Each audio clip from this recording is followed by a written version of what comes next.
Hey guys, this is Manapot here coming with you with another video.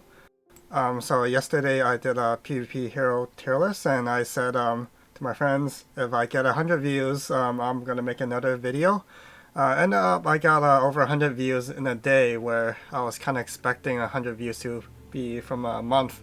So I have to kind of make the video a little bit earlier than I expected it to. Anyways, this is me in game. I'm Mana, so I'm in the Chaos number 2 guild in the game. And I PvP a lot, both in high ranks in Tier A arena, both in Grand Arena and regular arena. So I just put this together earlier this morning. So there's a lot of status effects that's really confusing even for a veteran player like me. I've been playing for 3 years now, and since they keep releasing new skills and new names, and I'm always confused, like, oh, what does this do? What does something else do? So I have it here. I just extracted all of this from garm. So if you want to refer back to the garm website, you can easily do that.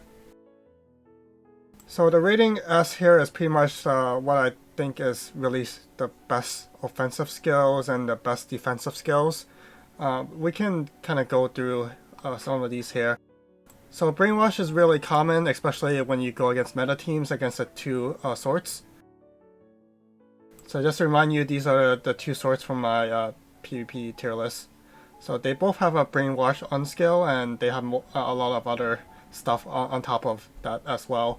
Like she adds status ailment resist, she adds boon, and quick to all team and heals. So it's a lot of skills all in one, but Brainwash is one of their main CC skills.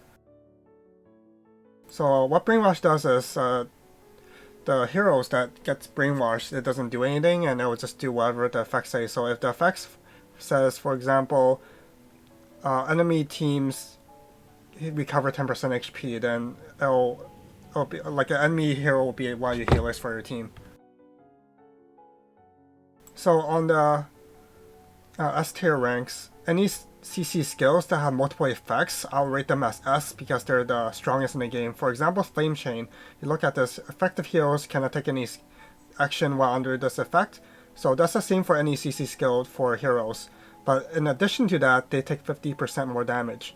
And all of these kind of pretty much stacks with each other. So a hero can be Brainwashed and Flame Chain and Petrified all at once.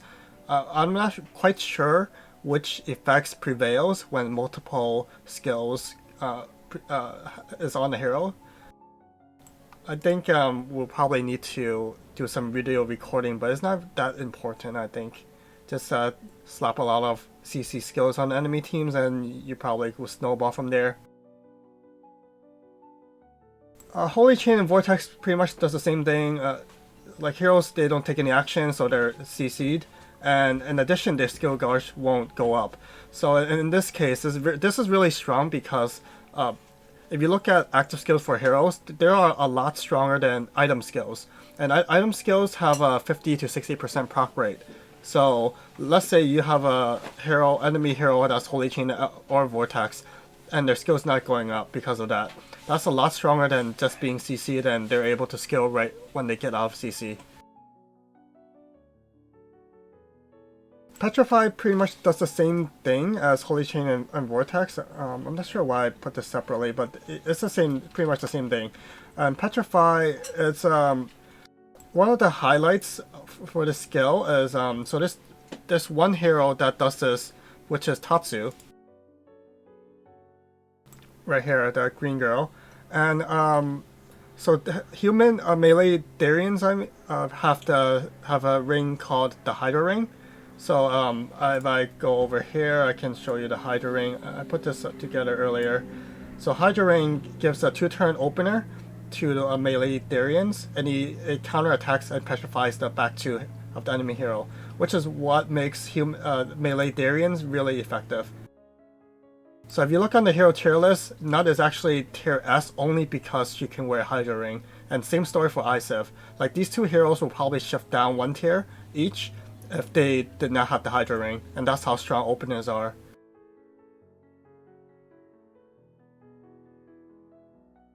Going down the list, Shadowbound. So there's a skill called Faints. I'll probably touch this really quickly here. Let me see if I can find it. So Feint's right here, so it grants a 50% chance to avoid any attack on affect the hero.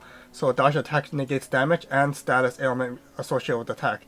So if you have attack that flames chains the enemy hero, but it dodges because of feints, then pretty much you dodge the damage and you dodge the flame chain. And Shadowbounds, if a hero is Shadowbound and they have feint as a defensive skill, all attack still goes through because it's Shadowbound. So that's why these multi-effect skills with CC is tier S.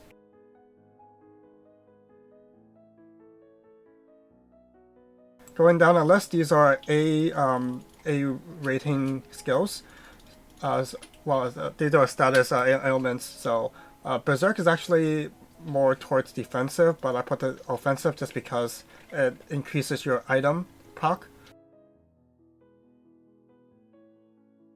So you'll see a lot of teams, they have some sort of Berserk in their team just because, you know, you can do 2 items in one turn, like one after another, and that's super good. Pit Chain, I see it being used sometimes. It's mostly used from an item called Immortal Ring, which pit chains the front 2 heroes for 5 turns.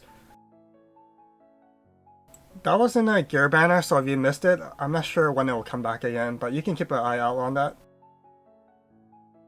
Slow is actually really strong too. The main item that gives slow is the King of Knots, so you can probably pick that up using from a lucky banner.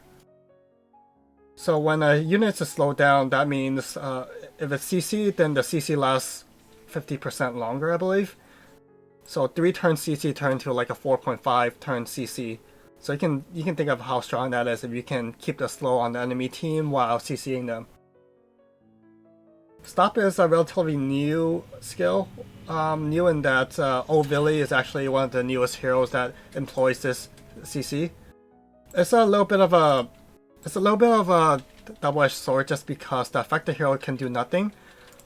So that also means that it can take damage, but it can't be CC'd again during stopped.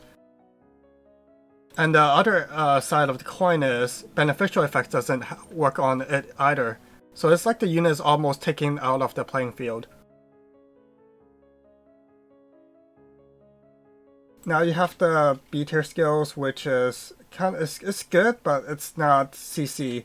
So I would think of this as it's good to have, but not need to have. You will really want to keep an enemy on CC.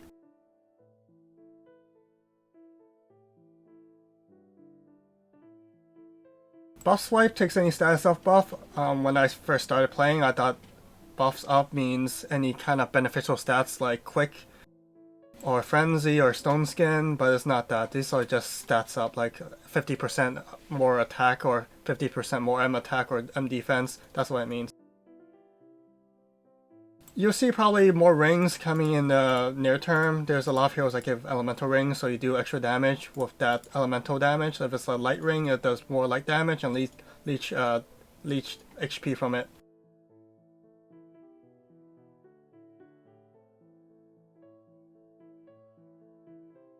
Okay, going down the list, Sure Shot is actually really good because it's the same thing as Shadowbound, but it's a buff for your own heroes. So if your hero has Short Shot, that means any attack won't miss.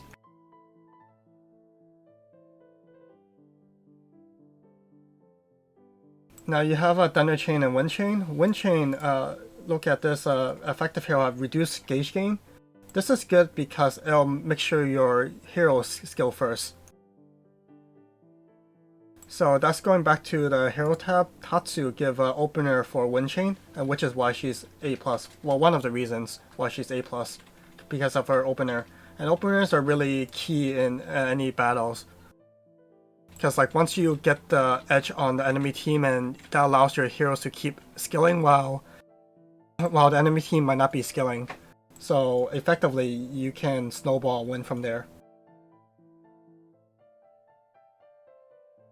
Okay, now going down to the defensive skill now. So you look at the S tier rating, these are the skills that are really, really strong. Feints. So a hero that gives feint openers are really strong, which is why Senia is one of the key heroes you see very commonly in Arena and Grand Arena. And Senia also applies Feint on her auto skill, but then her auto skill, like I told you guys in the last video, is very slow, and the buffs and the CC applies at the end of her skill. Sometimes she just gets interrupted, and that's too bad. Grace, I actually looked up this on Garm. I don't even know what it really does. I just read it today, so I don't think there's too many heroes that give you Grace that's usable yet. In the future, we might see more of this. Fortify is really strong.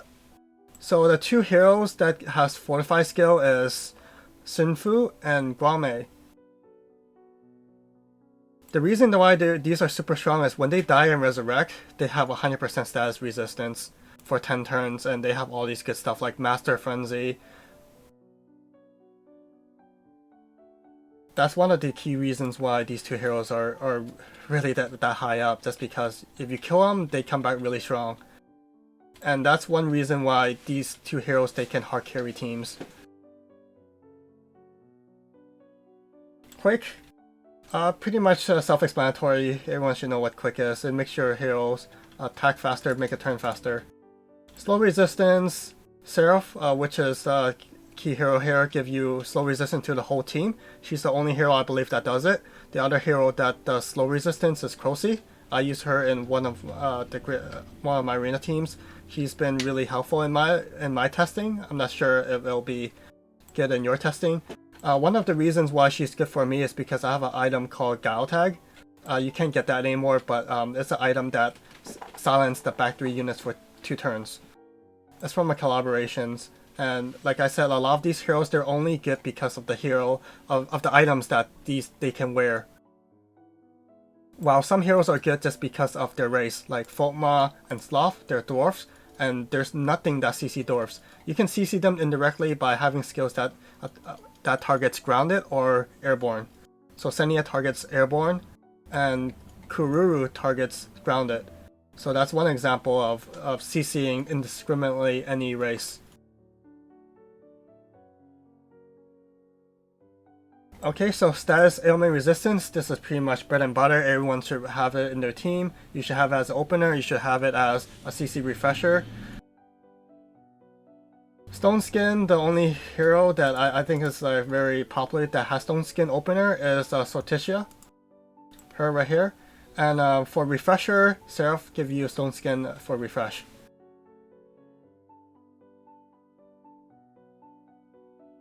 Boon is super good too because it extends positive effects.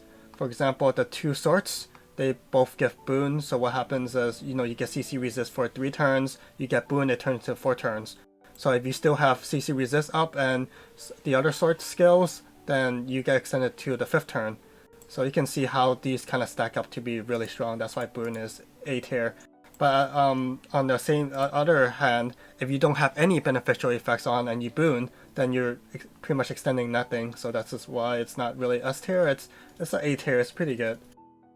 Immortality is similar to Fortify, except it's just pretty much res and restore HP. It doesn't have any positive benefits to it other than resing.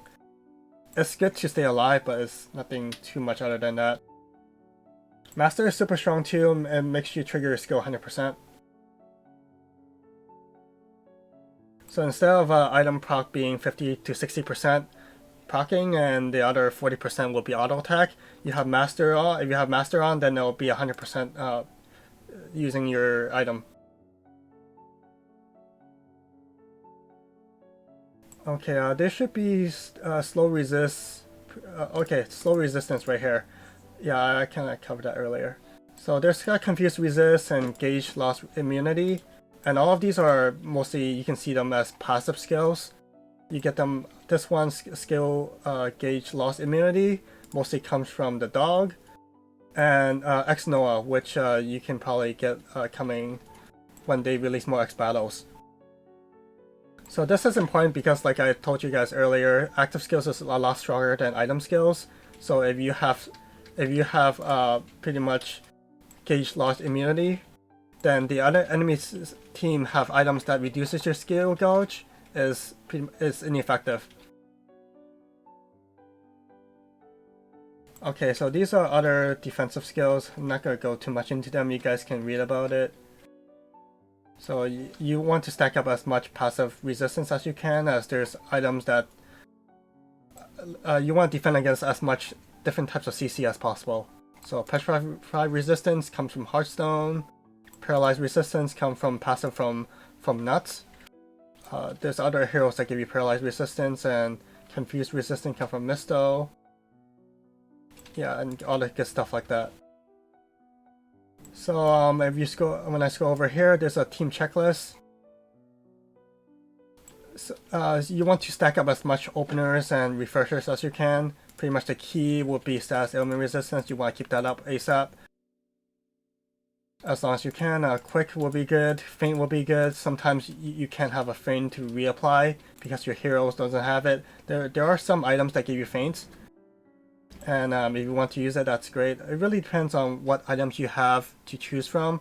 For me, I personally like to CC before I do anything defensive. Something to get to, slow resistance, petrify. So pretty much the more openers you can check off, the better. You don't want them to overlap, for example. And same for refreshers. You want your refreshers to give you like till the end of the fight, or as long as you can. So you want skills that give you Berserk. So Sloth give you Quick and Berserk, really good. Master and Quick. This give you Stone Skin, status ailment resistance, Quick and Boon, and Heal. So really nice stuff. Previously I actually did some like sheet on gear. It's just becomes so messy. Like you have melee, mages, range, and there's different human, Darien, Azers. So I thought this is way too much information, and it was really hard to kind of look at what's good. And this is a little bit outdated. I made this back in February 2020. And so instead of going through that, you guys can look up the item yourself since I give you the name here. These are some of the highlights for gear. Abyss Rifle, Flame Chain Corrupt. N2 missiles, you can get that from collaborations before. They might do a rerun. You can pick up this. This is really nice. Corrupts for 1 turn, fair for 1 turn, and gauge 30% down to the front 3 heroes. Like I told you about earlier, gauge down is really strong, but you can counter that by having heroes that give you gauge down resistance. Yep, and that's it for this video. Just pretty much want to go over the status effects.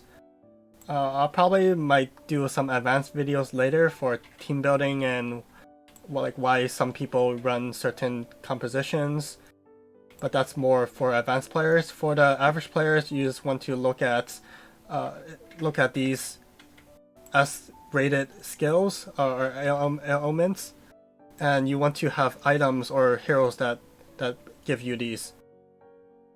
So when you make a decision later on when a new gear releases or a new hero releases, you can see like what can they do? Do they overlap with other items and heroes in my team? Like for example, I don't need multiple heroes that give me a status ailment opener or refresh. Maybe 1 or 2 is good enough. And I want to really hit home on as many of these positive defensive status and offensive status as possible.